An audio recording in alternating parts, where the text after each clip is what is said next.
A first question, Jerry, just what is medical child therapy?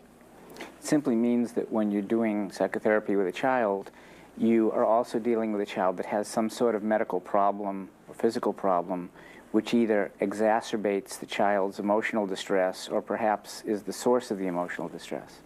So which do you focus on? Do you focus on the medical or do you focus on the psychological? You have to get informed about the medical issues so you know the reality of what's there, but then you have to take your lead from the child in terms of what is the most troubling to them, and then you have to come up with a treatment plan that can involve both the medical team and the mental health needs of the child. Is it theory-based? Is there a theory that you rely on when you work in this fashion? I would think that there are several different systems of psychotherapy that might apply. I could imagine using some behavioral techniques, some psychodynamic interpretive modes. I like to think of myself as eclectic, and I guess that's one of the things we're going to be talking about that. But I would like to be able to draw on lots of different theoretical systems to propose interventions based on what I find out when I'm doing my assessment of the child. Okay. And then you move into some form of an intervention?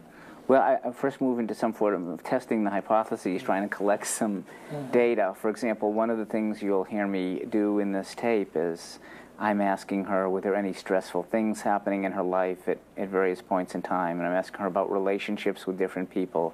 And I want to know who's in her family and what's important to her.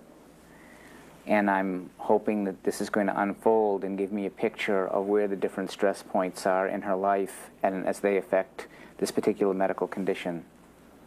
Mm-hmm. And if you're using techniques or anything like drawing, do you suggest that or have it available or, and let the child choose, or do you, from your knowledge of the child before?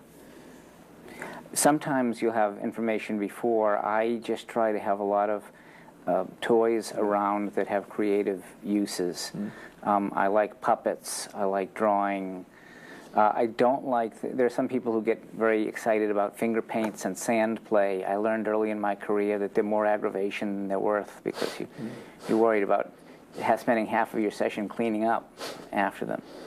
But I want to have something that will allow some creative freedom with the child.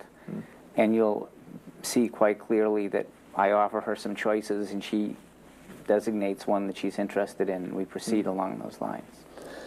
What should our viewers look at when they watch this in terms of looking at what you're doing, and anything special?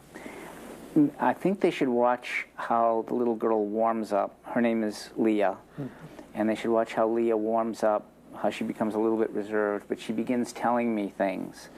I think it's also going to be very important to hear what Leah has to say about her family and her relationship with her mom, and to also listen to her description of the medical things that she's going through.